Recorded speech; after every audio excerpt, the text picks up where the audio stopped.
¿Querés arrancar la mañana bien informado? ¡Rompelo! InfoSiberia, las noticias en tu celular. Manda un mensaje de WhatsApp al 1128679078 y recibilo gratis todas las mañanas. Vos sos la única que me haces feliz cuando nadie te dice la verdad. InfoSiberia, las noticias en tu celular. No seas como los demás. Manda un mensaje de WhatsApp y recibilo gratis todas las mañanas. En Caput. Estamos con el padre Paco, que para mí es un placer y un honor. Buen día. Hola, buen día. Pasan cosas. Riéndome, seguramente Eve habría dicho alguna de sus bravuconadas y seguramente me hizo reír profundamente. No recuerdo exacto, pero sí recuerdo lo último que nos dijo en la plaza. Hay que hacer una pueblada para echar a estos jueces de mierda. Qué grande, Eve. Radio. Caput. Gracias a ustedes a Caput que estuvieron haciendo el aguante, porque sin ustedes no hay posibilidad. Un abrazo. Esas cosas. Un programa en ascenso. Bote a Tierra, con la conducción de Gonzalo Quintas y Carlos Seriani. Bote a Tierra, viernes de 20 a 22 horas. En Caput. Radiocaput.com. Mientras todos duermen, algo muy extraño ocurre en los laboratorios químicos RX. Seguidos en Twitter, @Radio Caput, o en Facebook, Radio Caput. Radiocaput.com. Estás conectado. Estás en Caput.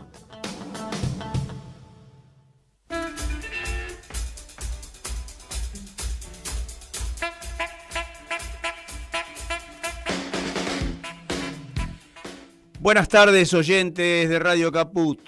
Hoy, Día del Trabajador, estamos acá para reflexionar sobre una realidad que nos toca vivir.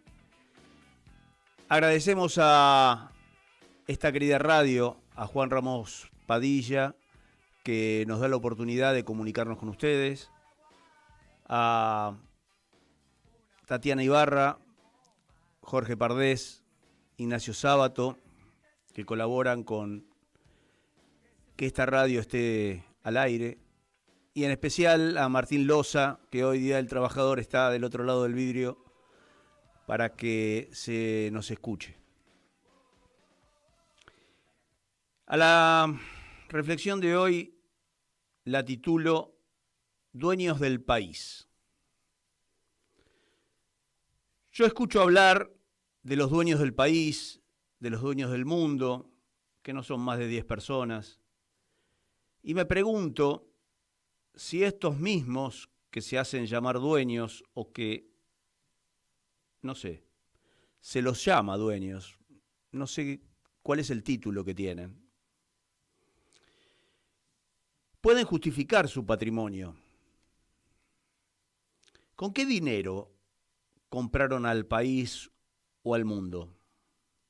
¿A quién se lo pagaron? ¿Solo se dicen dueños por el poder que tienen? ¿Por el poder de decisión que tienen? ¿O se hicieron dueños por saqueo o con el silencio cómplice de los representantes de las ciudadanías? ¿Cuándo se dignarán nuestros representantes cómplices a decir lo que el pueblo debería saber, en caso de que hayan sido cómplices? ¿O fueron sometidos al silencio, como se conoce ese código mafioso de la omertá? Considero el derecho de propiedad como un derecho más, no como los libertarios que lo consideran con prioridad superior. Pero el derecho de propiedad hay que respaldarlo con un título, o en su defecto demostrar posesión ancestral como la de los pueblos originarios. Pero el título deberá ser lícito y encuadrado a normas de derecho, pagando un precio acorde a mercado, donde el vendedor deberá estar en condiciones generales de poseer la capacidad civil y la libre disposición de sus bienes, ser mayor de edad y no estar declarado incapaz por un juez, ser dueño legítimo del bien que se vende, no tener restricciones legales que impidan la venta, como embargos, inhibiciones, usufructos o medidas cautelares. Estas condiciones las verifica un escribano que da fe de la operación y acredita que se efectuó el pago de acuerdo a lo pactado dentro de los límites por valuación catastral. En nuestra Patagonia hay poca registración escritural por dominio. La mayoría de las operaciones hace años se hacen por demostración de posesión o asentamiento. Y acá hay una divergencia entre estos dos últimos términos. La posesión es la relación de poder legítima o ilegítima, mientras que el asentamiento es la ocupación de un espacio, a menudo relacionado con la falta de títulos. La posesión es el control de hecho de un bien, o sea que se usa para vivir o que se está usufructuando de su uso, con ánimo de dueño, pudiendo legalizarse mediante la usucapión, que son la posesión, demostrando la posesión de 20 años.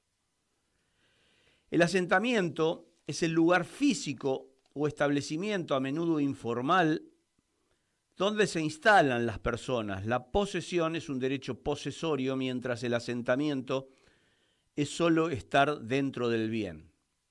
Por esta razón se trata de desplazar a poblaciones, incluso provocando incendios, bloqueando caminos, accesos y hasta produciendo hambrunas y deshidratación, como en el caso de Gaza o el bloqueo que padece Cuba hace décadas. Pero volviendo al país, sus supuestos dueños tendrán que demostrar sus posesiones. ¿Tendrán la documentación en orden? ¿O fueron generosos con las escribanías para que hicieran la vista gorda como la escribana de Adorni? ¿Se habrá analizado el origen lícito de los fondos? Sé que es un tema para investigar a fondo por un nuevo gobierno, pero tocaré algunos casos como vengo haciendo. Vamos a ir con un video donde Felicitas Bonavita nos recuerda el caso del polista que ya tratamos en este programa hace un mes más o menos, el polista Barabucci. Vamos con el video número 1. Escucha esta historia porque es realmente increíble. Ojalá a todos le pasara lo que le pasó a este hombre, a este empresario, a este expolista que se llama Hugo Barabucci. Parece que quería comprarse una estancia en una zona muy exclusiva, muy linda, muy estratégica, Río Negro, a 50 kilómetros de Chile, con bosques nativos, área protegida, ríos nacientes, agua de glaciar. Bueno, no tenía dinero, como le sucede a la mayoría de los argentinos. Entonces recibió una donación muy generosa. Le donaron más de $2 millones para que pudiera comprar esa estancia. ¿Quién le hizo la donación? El gobierno de los Emiratos Árabes, que parece que ese día se encontraban muy solidarios y querían cumplirle un sueño. Esa estancia se la compraron a Marcelo Mindlin en el año 2017. Y parece que en ese momento, en Río Negro, a nadie se le ocurrió hacerse muchas preguntas. ¿De dónde venía el dinero? Porque Hugo Barabucci, además de ser un expolista reconocido, es un empleado del gobierno de los Emiratos Árabes porque dirige el club de polo que pertenece a ese gobierno.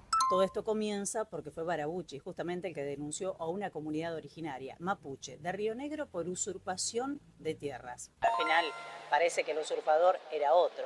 En el juicio quedaron libres de culpa y cargo los integrantes de esa comunidad mapuche. Pero quien quedó muy expuesto es el propio Barabuchi y las autoridades de Río Negro. En febrero llamó la atención una comitiva multitudinaria que llegó al aeropuerto de Bariloche. ¿Quién venía? Mohammed bin Zayed, que es el presidente de los Emiratos Árabes. Y muchos se preguntaban qué estaba haciendo en la Argentina justo en el momento en el que se desataba el conflicto bélico de Estados Unidos e Israel con Irán. Cuando los diputados de Río Negro fueron a los papeles, se encontraron con algunas inconsistencias que están pidiendo sean investigadas. ¿Por qué? Porque no aparece siempre Barabuchi como el titular de esas tierras, sino que aparece un fideicomiso llamado AMAI, que es un fondo de inversión de Emiratos Árabes que ya concentra 40.000 hectáreas en la Patagonia. Alimentan las denuncias y las teorías sobre usurpación por comunidades mapuches. Lo que está pasando en la Argentina es que la Patagonia se llena de usurpadores VIP. A la pregunta que me surge de escuchar este informe de Felicitas es el que vendió esas tierras es Marcelo Midlin, socio de Lewis en el sur. ¿Cómo adquirió las tierras esas? ¿A quién se las compró Midlin en el 2017? Me gustaría poder investigar un poquito más allá de la compra de este Barabuchi por Emiratos Árabes. Otro tema de otra comunidad mapuche, de la Lof Quinxiquebu y la Lof Melo, que están en riesgo de desalojo. Estas comunidades mapuches, la Laf Quenche del paraje Paso Coihue, contamos con un relevamiento territorial. Ellos dicen que cuentan con un relevamiento territorial, pericias antropológicas y diversa documentación que acredita nuestra ocupación ancestral y nuestra vida en ese territorio. Formamos parte del Consejo Zonal Lauquenche, de la Confederación Mapuche de Neuquén y del Consejo Intercultural de Comanejo del Parque Nacional Nahuel Huapi. ¿Qué está pasando? Que hace más de 15 años enfrentamos una persecución judicial y 6 intentos de desalojo.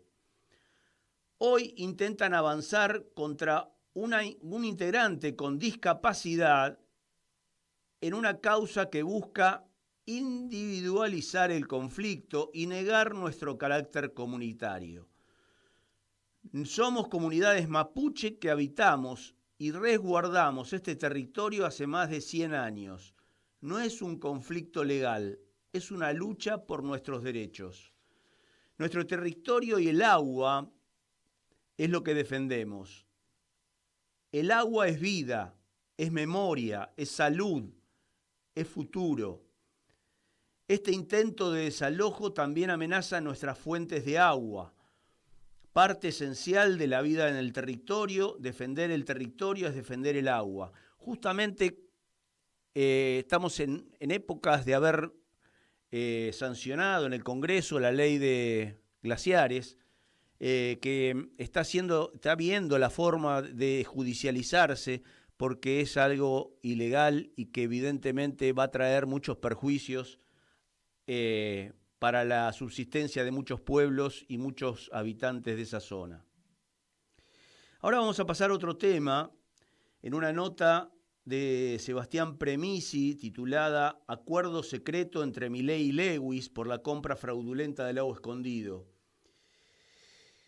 Sebastián nos comenta, nos da muchos datos duros en esta nota, que voy a pasar a leer algunas partes. Milei homologó con Joe Lewis y la empresa Hayden Lake, Sociedad Anónima, un acuerdo para ponerle fin a una acción de lesividad impulsada por el propio Estado desde el 2023.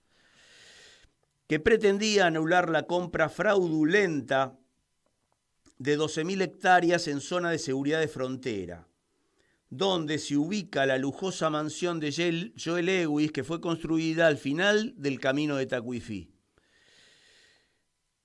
Por tanto, ese camino se bloqueó posteriormente, que supo hospedar a los huemules del lawfare, el grupo de jueces, fiscales y funcionarios que viajaron del 13 al 15 de octubre del 2022. Y dicho sea de paso, esa causa fue hace poquito, al cumplirse 4 años de este hecho, fue archivada, con todos los gastos pagos por cuenta de Clarín. El acuerdo para ponerle fin a una demanda que había iniciado el propio Estado con dictámenes de la Procuración de Investigaciones Administrativas y del ex procurador del Tesoro durante el gobierno de Macri, Carlos Balbín, llegó 2 meses antes de que Milei designase a Juan Bautista Máiquez al frente del Ministerio de Justicia y de que enviase al Senado el pliego de Carlos Máiquez, papá Máiquez, para que continúe con sus funciones en la Cámara de Casación Penal. Ambos participaron del viaje al Lago Escondido. Los 2 Máiquez cumplen funciones diferentes ante el poder económico. Carlos, camarista de Casación Penal, fue quien en septiembre del 2021, 1 año antes del viaje del lawfare, firmó el sobreseimiento por prescripción de una acción penal contra Lewis.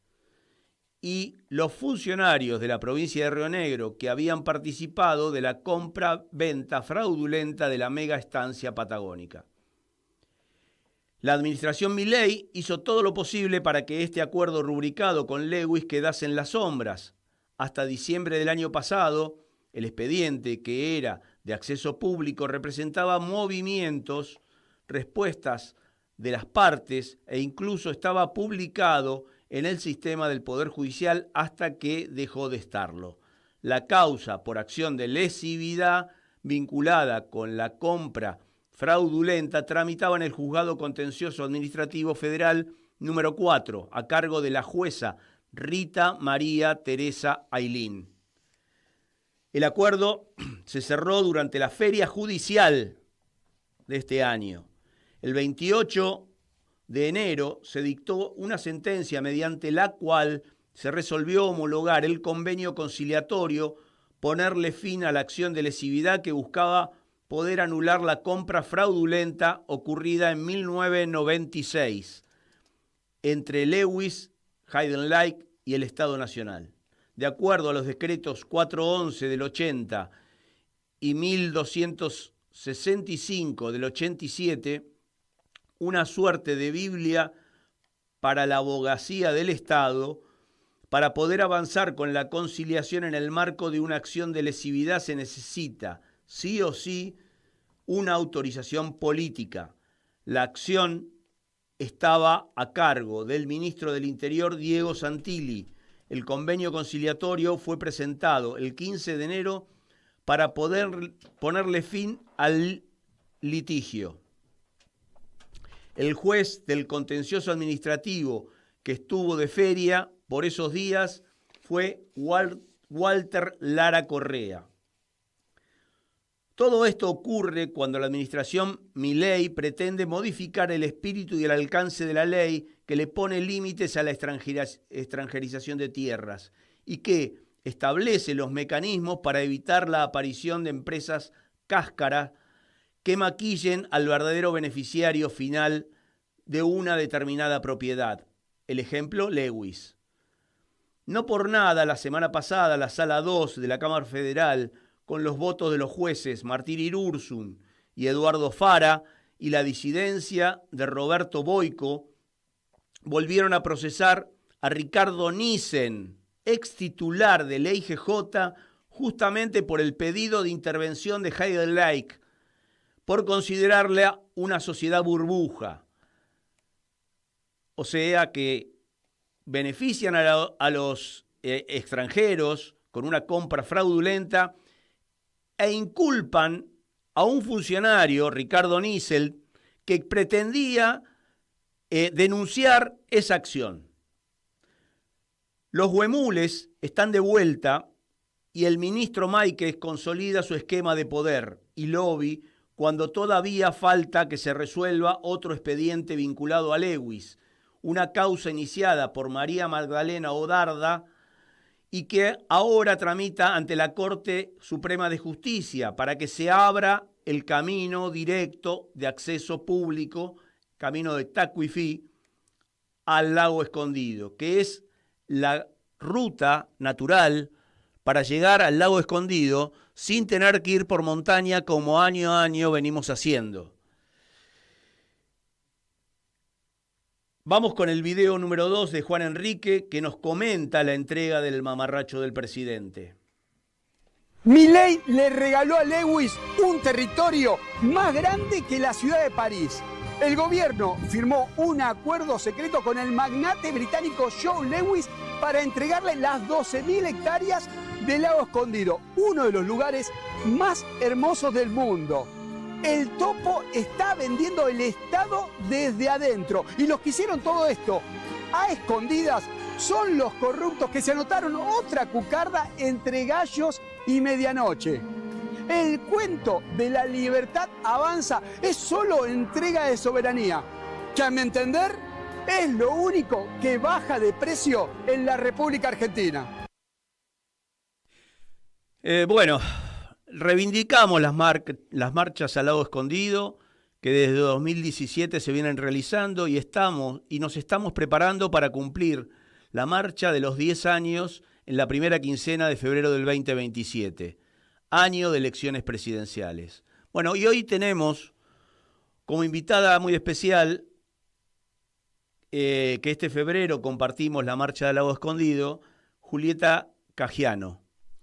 ¿Qué tal, Julieta? ¿Cómo estás? Hola Ricky, gracias por la llamada, gracias por invitarme a tu programa. Por favor, sos una invitada muy especial, sobre todo en este tema de la extranjerización de la tierra. Bueno, pero antes te voy a presentar, socióloga, investigadora del Observatorio de Tierras, y le dieron forma a un mapa de extranjerización, que hoy te convocamos justamente para que nos comentes de qué se trata esto. No es la primera presentación que hacen de este mapa, así que bueno, te escuchamos atentamente, más allá de que quieras agregar algún otro comentario. Ya después vamos a interiorizarnos en el tema de las marchas y todo eso, si querés comentarlo. Pero vamos con el tema del trabajo que están haciendo. Bueno, gracias Ricky.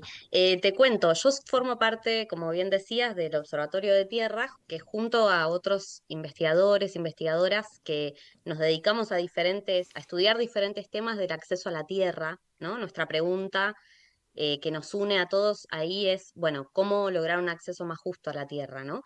Entonces, con esa premisa, nosotros veníamos recopilando diferentes datos públicos relacionados con el tema. Entre ellos, y especialmente desde la asunción del gobierno de Milei y ante el vaciamiento de distintas oficinas del Estado, haciendo pedidos de información pública, por ejemplo, al Registro Nacional de Tierras Rurales, que es el registro que creó la ley de 2011, ¿sí? La ley de tierras, de protección al dominio nacional de tierras rurales, y la que hoy, por tercera vez, el gobierno de Javier Milei quiere derogar o modificar drásticamente. Entonces, nosotros decidimos hacer públicos los datos que veníamos juntando mediante, como te decía, los pedidos de información pública, con una herramienta interactiva de monitoreo ciudadano y político, que es el mapa de extranjerización de tierras, que lo pueden consultar en observatoriodetierras.ar, donde la primera capa que pusimos a disposición de toda la gente fue la capa de extranjerización de tierras, como les decía, con datos públicos, y tiene una lógica de semáforo, ¿sí? O sea, la ley del 2011 lo que hace es poner un tope del 15%, o sea, un límite a que no extranjeros que vengan a habitar el suelo argentino, como dice nuestra Constitución, sino capitales extranjeros que habitan en otros países, que tienen sus casas matrices en otros países y que desean comprar tierra en nuestro país, así como lo hacen en otros países del sur global, ¿no? Y lo que veíamos es que hay 36 departamentos donde el límite del 15% está excedido. En algunos de ellos excedido por mucho. Por ejemplo, el Lácar, que es donde está San Martín de los Andes, tiene 54% de su tierra rural extranjerizada, por ejemplo. ¿Y eso está permitido porque por el decreto 7023 o está permitido por...? No, lo que pasó fue lo siguiente. Cuando la ley en 2011 surge para intentar ponerle un freno al proceso de extranjerización en marcha que venía desde los años 90 y que a principios de los 2000 tuvo también un fuerte impulso por el aumento de los precios de los alimentos a nivel mundial. Entonces, en Argentina se venía extranjerizando mucho la tierra y en el 2011 se sanciona esta ley para ponerle un tope, pero ustedes saben que las leyes no van para atrás, lo que se llama que no son retroactivas. O sea, ya había excesos, había excesos antes de la ley. Claro, entonces la ley lo que hace es congelar, ¿sí? Y no permitir en ciertas zonas donde se superaba el límite que siga habiendo extranjerización. Hay muchas cosas para contar de esto. Termino de cerrarlo del mapa y podemos ir como a la cuestión más legislativa porque es interesante y tuvo ahí unos vaivenes que está bueno saberlos y tenerlos en cuenta. El mapa, por ejemplo, lo que hace es marcar en verde lo que está por debajo del promedio nacional. Si uno piensa a nivel nacional, hay 13 millones de hectáreas que están en manos extranjeras. Esto equivale a la superficie, por ejemplo, de Inglaterra entero. Inglaterra, para decirlo, y a mí me llamó mucho la atención este dato, es igual en extensión a la provincia de Santa Fe, como para compararnos con algo nacional y no solo con un país extranjero, ¿no? Sí, sí. Pero sí es importante pensarlo en términos de dimensiones, de qué significa, porque nosotros tenemos un país muy grande. O sea que dentro del país tendríamos un Santa Fe de propietario de extranjeros. Totalmente, sí. Eso equivale al 5% de nuestro territorio nacional. Y el gobierno de Milei es la tercera vez, ahora está en marcha un proceso de modificar esta ley, que ahora les voy a contar, pero uno se genera la pregunta de, bueno, ¿por qué la quieren modificar si está el 5% y no el 15% a nivel nacional? Y nosotros lo que vimos con los datos es que es un poco maniobrero, si podríamos decirlo, pensarlo en un promedio nacional, porque no son cualquiera las tierras que vienen a buscar, son tierras muy específicas. Son estratégicas. Son tierras estratégicas. Okay. Cuando uno ve el mapa, en amarillo está lo que está por encima del promedio nacional y en rojo lo que excede el límite del 15% que marca la ley. Entonces, cuando vemos los puntos rojos, lo que vemos es que se distribuyen, por ejemplo, a la vera del río Paraná, sobre cuencas hídricas, en zonas con glaciares, en zonas de frontera, en zonas con bienes comunes naturales muy importantes. Entonces, es como si fuese una sociedad de la precisión, ¿no? Como una precisión. Como antes quizás hacían una colonia en todo el país y ahora lo que van a colonizar o a buscar son CEOs, magnates, territorios muy específicos donde hay nacientes de ríos, donde hay, ¿no? Es como muy preciso. El bien natural que vienen y que están presionando cada vez más a la extranjerización, ¿no? Si esta ley, la ley de inviolabilidad de la propiedad privada, que nosotros desde el observatorio la bautizamos y le pusimos ley de extranjerización de tierras, ¿no? Porque su capítulo de tierras lo que hace es apuntar a que todo el mapa esté en rojo, básicamente, a que esas zonas rojas se hagan hiperbordó. Claro. Que se superen los propios límites ya superados. Totalmente, porque lo que propone la ley es sacar todo tipo de tope. Y no solo los límites, sino también eliminar los registros. O sea, el Estado perdería control, registro y límites. Pero toda la sociedad argentina. Claro, claro, claro. O sea, los registros sería para no tener ni siquiera la noticia de que esas zonas son extranjeras. Totalmente, porque hoy tenemos un dato, porque existe un registro nacional de tierras rurales a quien pedirle la información. Si se elimina ese registro, las ventas se van a hacer y vos no vas a saber de quiénes son y ese dato no va a estar más. Con lo cual sería, digamos, no importarte quién está viviendo al lado tuyo, ni qué peligros acarrea eso. Sí, que eso es interesante porque surgió mucho la pregunta cuando empezamos a presentar el mapa de por qué es importante que las tierras estén controladas por el Estado argentino. O sea, ¿por qué es importante o por qué es diferente que se extranjericen a que lo tenga cualquier empresario nacional, ¿no? Y acá hay varias cuestiones que entran en juego. Por ejemplo, primero para pensar posibilidades de políticas públicas, ¿no? Si vos no tenés acceso a tus nacientes de ríos, a los cuerpos de agua, a tus zonas de frontera, es muy difícil que el Estado intervenga, incluso si hay una búsqueda de un chico desaparecido, un caso de narcotráfico, o sea, en la diversidad de cuestiones que el Estado tiene que intervenir, tener tu territorio extranjerizado te hace perder control y soberanía sobre esos espacios.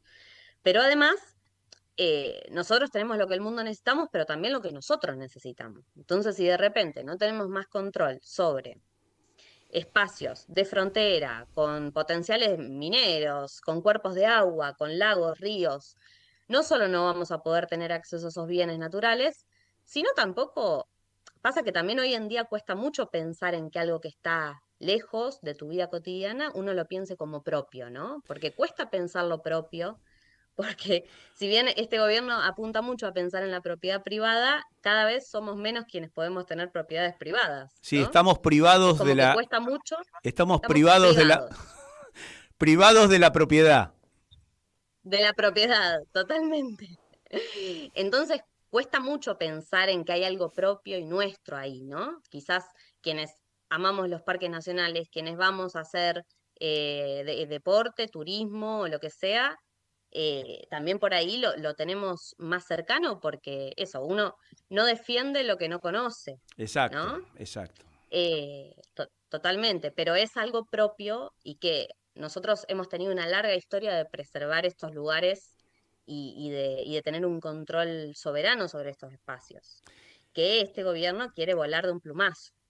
Bueno, vino a destruir el Estado este muñeco, así que evidentemente ha avanzado mucho y está haciendo mucho daño. Va a costar mucho tiempo reparar este daño que está haciendo. Pero bueno, ¿cómo pensás vos que, más allá de difundir este tema, que es importante para que la gente lo conozca, se puede acotar el avance de la extranjerización? Bueno, vuelvo un minuto Dale, al tema de perdón, la ley, te saqué. de qué es lo que se está dando. No, para ir a responderte esa pregunta, ¿no? Porque, o puedo empezar por responderte la pregunta, que es para mí una tarea que tenemos. Seguí con... Hay una tarea muy específica que tenemos, que es defender que no se modifique esta ley. Okay. Esa es nuestra tarea hoy, porque se está discutiendo esto hoy en el Congreso. Ok. Entonces, para llegar a esto es preciso entender qué pasó con esta ley, ¿no? En el 2011 se sanciona, se crea el registro, se hace un primer informe en 2015 donde no daba 13 millones de hectáreas, daba 15 millones de hectáreas en manos extranjeras. Y después el macrismo en 2016 hace un decreto, el 820 de 2016, donde flexibiliza los controles y deja de hacer las triangulaciones entre UIF y AFIP para perseguir las sociedades anónimas que estaban detrás de esto, ¿no? Entonces había muchas tierras que se extranjerizaban con falsos dueños, con testaferros, cuestiones que conocemos, ¿no? Y que en los últimos días también han salido noticias en relación a esto.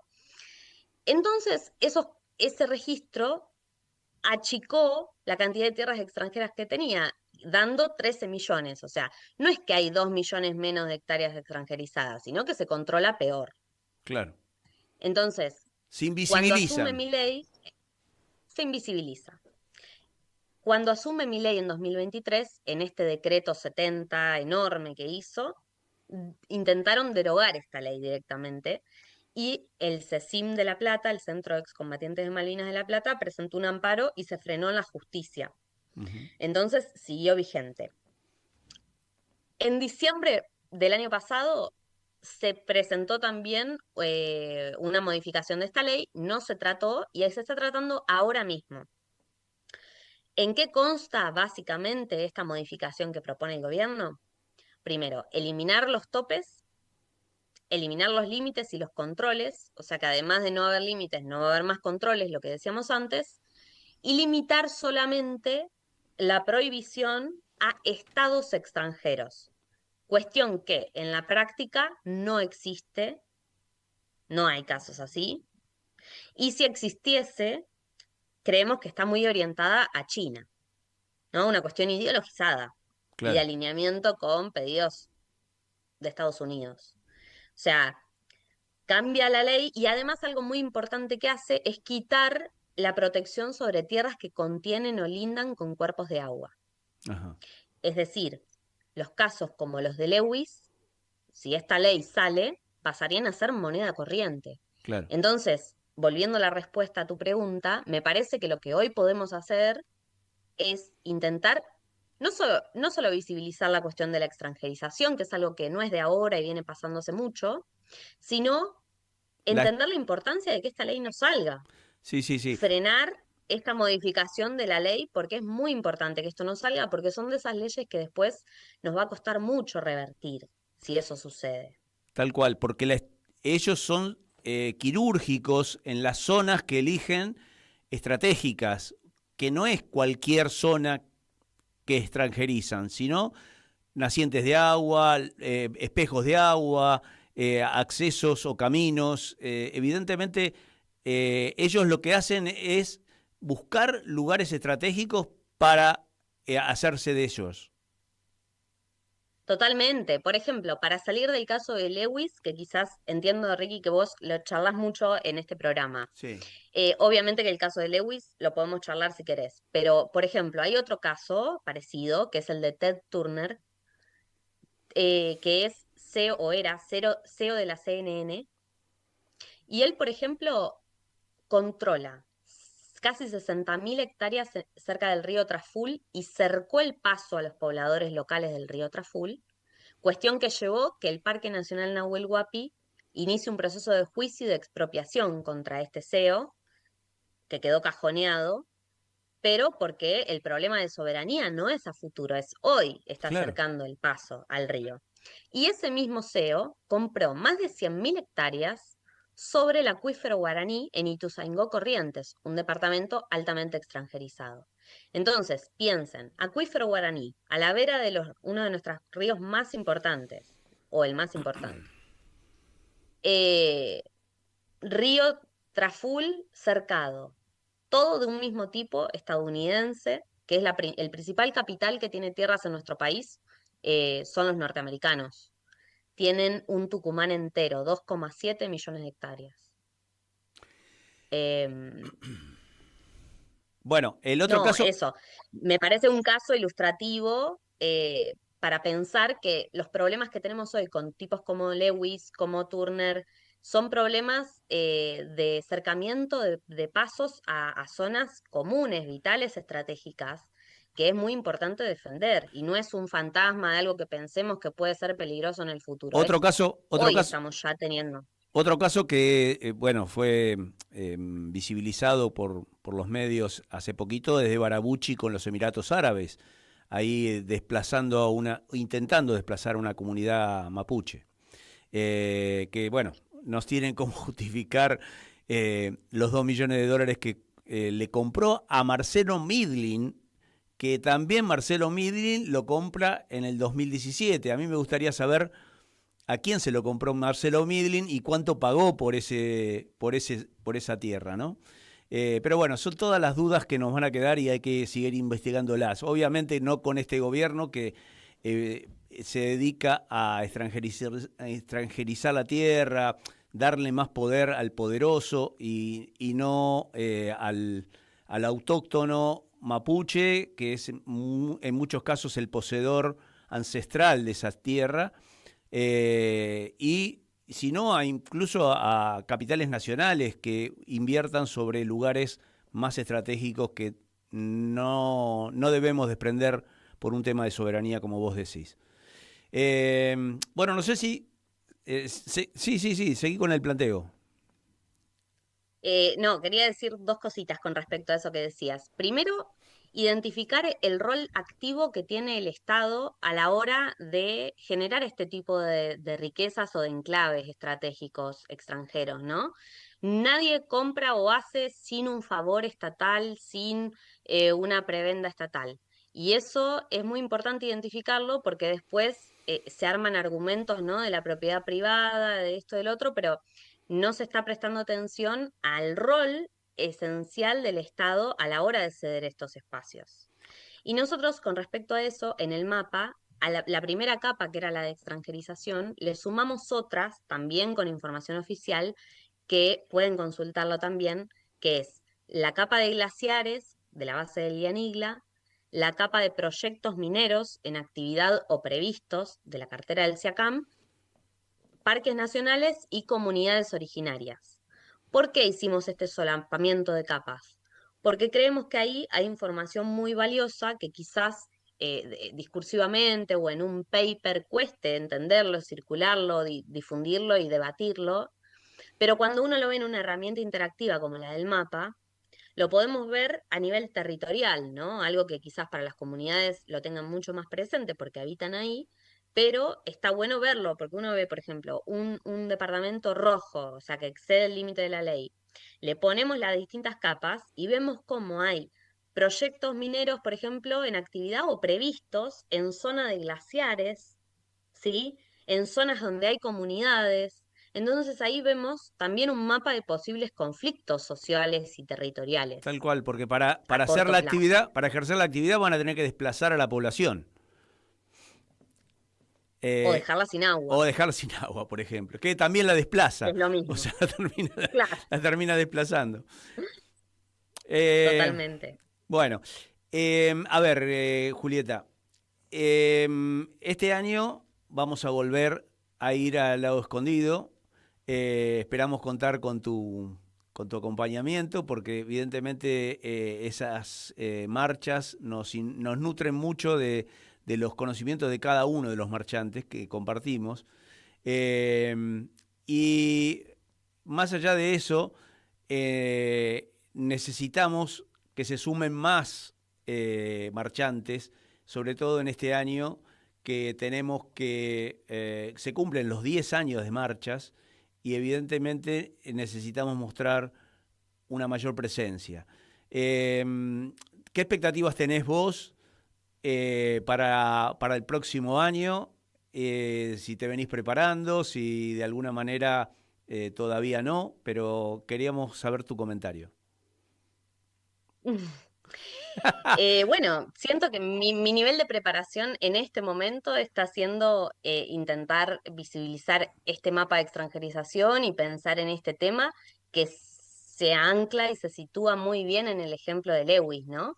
Porque son este tipo de CEOs, como por ejemplo Peter Thiel, que ahora vino a la Argentina 2 meses, ¿no? Son este tipo de CEOs que tienen un proyecto bastante apocalíptico para la humanidad o donde ven que esto ya no tiene un retroceso y, por ejemplo, vimos que Lewis se estaba haciendo un búnker de 4.000 metros subterráneo al lado del lago. Uh-huh. Entonces, me parece que va a ser una marcha distinta a otras, no solo por los 10 años, sino porque si esto efectivamente es así, el tipo va a vivir algunos meses ahí y todo, va a ser, siento, un poco bastante más picante y sobre todo en año electoral. Así que mis expectativas o lo que pienso de esta marcha es que tenemos que difundirla y masificarla lo más posible para que tenga un impacto y también para seguridad de todos los marchantes, ¿no? Porque va a ser poner el cuerpo en un momento difícil A ver, y en un lugar complicado. Eso siempre lo hicimos y este año con más razón. Así que estamos justamente preparando eso. A ver, cambiándote de tema, ¿vos sos becaria del CONICET?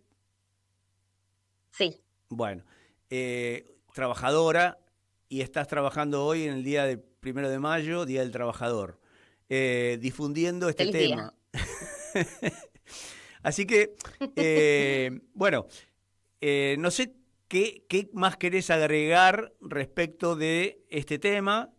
como para, de alguna manera, hacer público, difundir y aportar a nuestro conocimiento. Decí lo que quieras.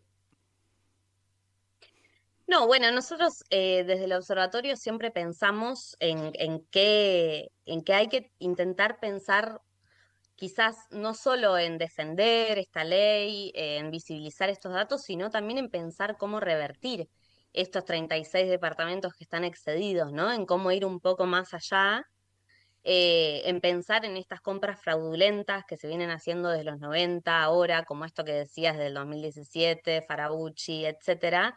Son compras fraudulentas que pasan por encima de una ley, lo cual nos da herramientas para pensar en recuperar estos territorios estratégicos.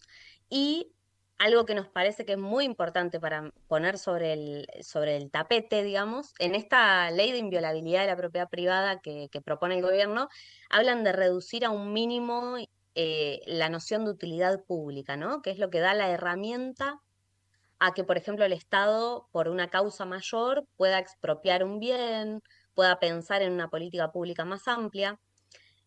¿No? Y nosotros siento que queremos pensar en todo lo contrario, que es volver a pensar la función social de la tierra y de la propiedad en general, que es siempre respetando la propiedad privada, pero pensando que junto con ese derecho de propiedad privada hay un derecho más grande que tiene que ver con el colectivo, con lo ambiental, con lo social, con no hacerle daño al que está al lado, ¿no? Entonces recuperar esa función social de la propiedad de la tierra, creemos que nos da un horizonte para volver a pensar en proyectos donde el Estado tenga algo que decir con respecto a la tierra, ¿no? Que se ha perdido desde la última dictadura casi por completo. Pensar Así más que en defender la ley de tierras y pensar en la función social como un horizonte nos parece que es algo que nos gustaría sembrar en general. Pensar más en la comunidad que en la individualidad. Es evidente que eso hace una sociedad mucho más justa y con una calidad de vida diferente. Bueno, Julieta, te agradecemos mucho tu presencia. No va a ser la última vez que vas a estar. Y bueno, volveremos a invitarte a este programa cuando vos creas que tenés más datos para aportar o más cuestiones para visibilizar. Te agradecemos mucho, Julieta. Perfecto. Gracias. Y nos veremos la próxima. Gracias por la llamada. Por favor. Nos vemos pronto. Feliz día. Gracias, feliz día a vos también. Bueno, ahora nos vamos a ir con el video 2B que nos va a recrear un poquito los temas que estuvimos tratando. Para tratar de olvidar esta desgracia que nos gobierna la IARA, para poderla llevar, hoy me la paso fingiendo demencia, hablo de temas medio boludos. Es que yo soy Tim Wanda. La negación es mi escudo, me digo que la realidad es un mal sueño del que voy a despertar. Para tener mi mente ocupada, para tratar de no pensar en nada, busqué una serie de fantasía, La Casa del Dragón fue la elegida. Guerra, palacios y caballeros, bichos que vuelan y que escupen fuego, reyes que garchan con sus parientes. ¿Qué pasa? La puta madre, me acordé del presidente. Para tratar de olvidar esta desgracia que nos gobierna la IARA, para poderla llevar, él se la pasa fingiendo demencia. Para olvidarme de esta locura, me subí al auto y encaré la ruta. Voy escuchando muy concentrado una entrevista de Miguel Granados. Lindo paisaje hay al costado, árboles, hojas, vacas y alambrado. Y un perro muerto del otro lado. Pero mira. Y de nuevo me acordé del desquiciado. ¡Claro, me dijiste! Para tratar de olvidar esta desgracia que nos gobierna la IARA, para poderla llevar, él se la pasa fingiendo demencia, se anotó en yoga, se hizo runner y fue a un taller de origami y un ukelele llegó a comprar para escaparse de esta infame realidad. Para pasarla pensando en nada, me fui a las termas el fin de semana, me puse zunga, bata y chancletas y encaré derecho a la pileta. Aprovechó que había una oferta y se anotó para un baño de hierbas. Sales, espuma, flores, yuyitos.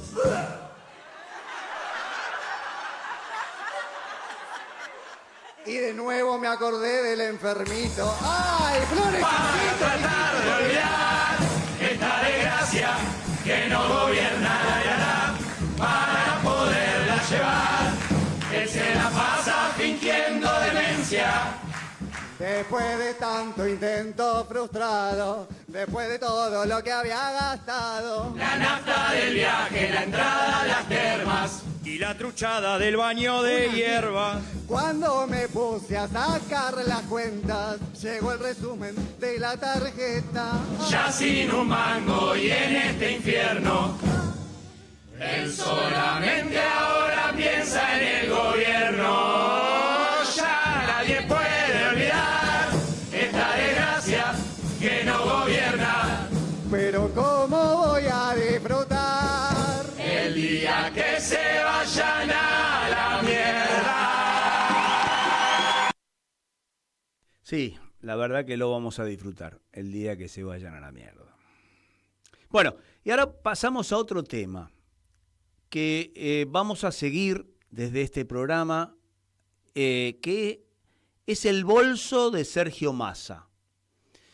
No sé si se acuerdan, por allá por el 2011, vamos con el video número 3, en donde hace un poquito el relato de ese episodio, en donde le habían robado a Sergio Massa en su casa. Vamos con el Cuando video. robaron en la casa de Massa, un testigo vio algo que no debía. En el robo de la casa del intendente de Tigre. Dentro de su casa, dentro del barrio privado. Un robo ocurrido en la casa del intendente de Tigre, Sergio Massa. Fue en julio de 2013. El ladrón era el propio custodio de la familia, un prefecto naval que además era puntero político de Massa. Cuando la policía fue a allanar su casa, paró en la calle a un pibe de 19 años que salía de trabajar a Changarín y lo convocó para presenciar el operativo. Hasta ahí todo normal, ¿no? Bueno, lo que ese chico vio no quedó en el acta. Un funcionario del municipio que trabajaba para Massa entró a la casa del acusado del robo con un bolso vacío y salió con el bolso lleno. Parece que habían robado más dinero del que después se declaró. Al chico lo amenazaron para que se callara, pero no se calló. Acompañado por un abogado, hizo la denuncia en el 2014 y entonces se le vino todo encima. Hoy, 12 años después, el que fue testigo ahora está condenado. Su abogado también. El fiscal que lo escuchó, destituido. Y la plata que faltó en el acta, nunca explicada. Solo buscamos justicia, pero parece que eso, como la plata que había en la casa de Massa, también desapareció. Compartilo para que más gente se entere. No lo vas a ver en los diarios. Vamos a seguir con el tema porque no solamente este chico testigo está imputado, sino que al abogado lo imputaron y al fiscal.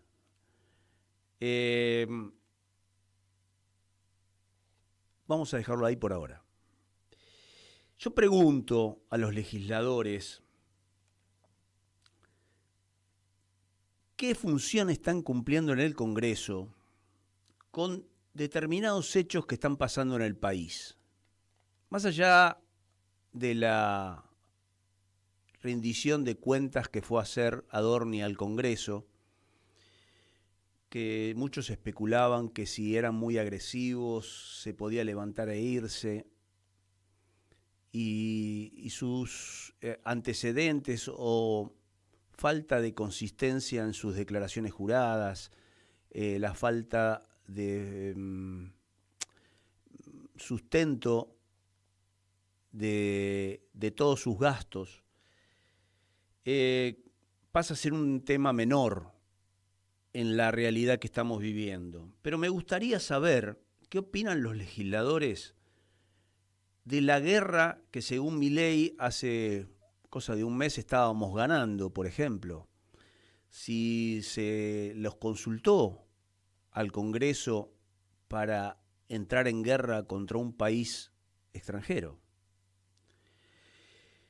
Y que según Trump, en un momento iba a eliminar a toda una civilización, dicho por él. Y que ahora estarían negociando, aunque bloquean el estrecho, aunque lo liberan, aunque están llegando a una negociación, aunque Irán está desesperado por acordar, según palabras de Trump. Pero el barril de petróleo tocó los $120. Parece una comedia de enredos, pero hay vidas en el medio y afecta a las economías de todo el mundo. Por eso es tan importante que el Congreso diga si estamos en guerra y si se autorizó esa guerra. También el ingreso de tropas extranjeras, la intervención del puerto de Tierra del Fuego y, por último, al portaaviones al que se subió Milei de Estados Unidos. ¿Qué dice el Congreso de todo esto? Hay algo que deberían decir, porque el silencio también es grave. Y más allá de que el muñeco este que nos gobierna sea un traidor a la patria, y lo utilizo el término en toda su amplitud, es un traidor por el desastre y el daño que está haciendo al país. Es evidente de que los legisladores deberían dar una opinión de este saqueo proyectado, dirigido desde no sé dónde, pero que evidentemente el Congreso está siendo cómplice en el silencio. Tampoco serán impunes quienes perpetren el ecocidio del río Paraná, que se está por asignar a una empresa para que lo draguen a 44 pies. Un desastre natural que van a producir en el río sencillamente para darle acceso a los transatlánticos cargados con mercadería que no se declara, o se declara bajo declaración jurada de lo que quieran declarar los que exportan. Porque es mentira de que el país está exportando. Los que exportan son privados y solo les queda al país una mísera retención sobre lo que quieren declarar. Eso es lo que exporta el país. Respecto al río Paraná, recomiendo ver el documental de La Argentina Sangra de Andrés Cerdrón. Y para no cargar más a la reflexión de esta semana, nos vamos a ir hasta la semana que viene con un tema de Charlie para que de alguna manera reflexionemos en este Día del Trabajador que está tan vapuleado que con un trabajo en blanco de 8 horas no llega a fin de mes y dejó de ser digno el trabajo en blanco.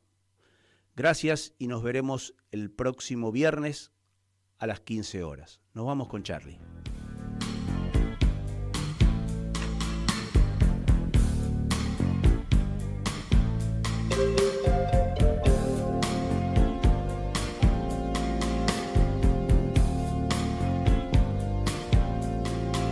Por favor, no hagas promesas o te olvides.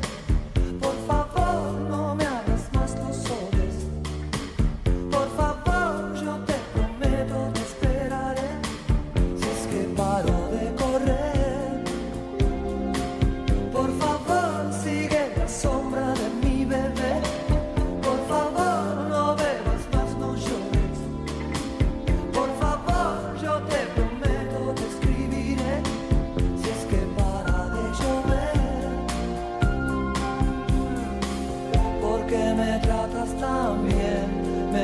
estás tan mal. Sabes que no aprendí a vivir, a veces estoy tan